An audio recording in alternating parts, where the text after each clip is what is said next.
ಮಾಡಿದ್ರೆ ಎಲ್ಲರೂ ಶಿಕ್ಷಣ ಸಿಗ್ತೈತಿ, ಎಲ್ಲರೂ ಸ್ವಚ್ಛ ನೀರು ಸಿಗ್ತೈತಿ, ಮತ್ತು ಎಲ್ಲ ರೈತರ ಸಾಲ ಮನ್ನಾ ಆಗ್ತೈತಿ. ಇಂಥವು ಮುಖ್ಯದವಲ್ಲ, ಅವೆಲ್ಲ ಮಾಡ್ಲಿಕ್ಕೆ ಸಾಧ್ಯನ ಡಿ ಕೆ ಶಿವಕುಮಾರ್ ಅವ್ರಿಗೆ ಮುಂದಿನ 2.5 ವರ್ಷದೊಳಗೆ?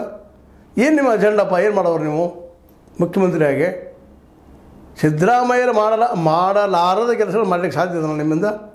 ಶಿಕ್ಷಣಕ್ಕೆ 15-20% ತೆಗೆದ್ಲಿಕ್ಕೆ ಸಾಧ್ಯದನ?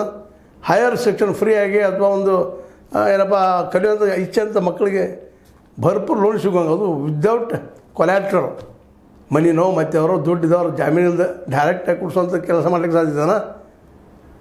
ಏನು ಮಾಡ್ಲಿಕ್ಕೆ ಸಾಧ್ಯದ ಸಿದ್ದರಾಮಯ್ಯದು ಭಿನ್ನವಾಗಿ?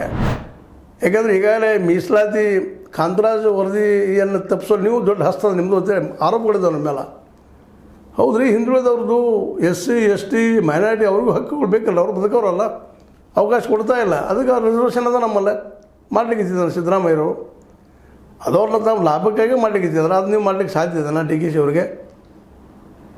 ಜೊತೆ ಅದಕ್ಕಿಂತ ಮುಖ್ಯವಾಗಿ ರೈತರ ಬೆಳೆದ ಬೆಳೆಗೆ ಬೆಂಬಲ ಬೆಲೆಗೆ ಕಾನೂನು ಮಾಡ್ಲಿಕ್ಕೆ ಸಾಧ್ಯ ಇದೆನಾ ಡಿ ಕೆ ಶಿ ಅವ್ರಿಗೆ? ಆಗಲಿ ಮುಖ್ಯಮಂತ್ರಿ, ಏನು ತಪ್ಪಿಲ್ಲ. ಅವ್ರಿಗಿಂತ ಒಂದು ಹೆಜ್ಜೆ ಹೋಗಿ ಮುಂದೆ ಇಂಥದ್ದು ಮಾಡ್ತೀನಿ ಅಂತ ಹೇಳ್ರಿ, ಅವ್ರಿಗೆ ಕನ್ವಿನ್ಸ್ ಮಾಡಿರಿ ಸೋನಿಯಾ ಗಾಂಧಿ ಅವರಿಗೆ ಮತ್ತು ರಾಹುಲ್ ಗಾಂಧಿ ಅವರಿಗೆ. ಅದು ಸಾಧ್ಯನಾ?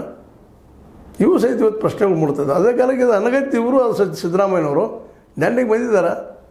ಆ ರೆಕಾರ್ಡ್ ಮುರಿಗಿಂತ ಮುಖ್ಯ ಒಳ್ಳೆ ಕೆಲಸ. ಇಲ್ಲಿವರೆಗೆ ರೈತರದ್ದು ಕಾಲೇ ಕಾನೂನು ರದ್ದು ಮಾಡೋಕ್ಕಾಗಲಿಲ್ಲ ಅಂತಿದ್ರು ಇವರೆಲ್ಲ ಚುನಾವಣಾ ಸಂದರ್ಭದಲ್ಲೇ. ಇವತ್ತಿಗೂ ಆಗಿಲ್ಲ ಅದು. ಅದು ಕೇಳ್ತಾ ಇದ್ದಾರೆ ರೈತರು, ಬಡತನ ಹೋಗ್ತಾರೆ, ನಾವು ಉದ್ಯೋಗ ಸೃಷ್ಟಿ ಮಾಡ್ತೀನಿ ಕೇಳ್ತಾ ಇದ್ದಾರೆ. ಉದ್ಯೋಗ ಸೃಷ್ಟಿ ಆಗಿಲ್ಲ ಇಲ್ಲಿವರೆಗೆ. ಇವ್ರು ಹಾಕಿರ್ಬೇಕು ಮುಂದೆ 2.5 ವರ್ಷ ಅಂತ ಸಹಜವಾಗಿ ಪ್ರಶ್ನೆಗಳು ಹೇಳ್ತಾ ಇದ್ದಾವೆ. ಅದೇನು ಇರಲಿ, ಈ ಸಂದರ್ಭದಲ್ಲೇ BJP ಮತ್ತು JDS, ಅದರಲ್ಲೂ BJP ಇದ್ದಿದ್ದು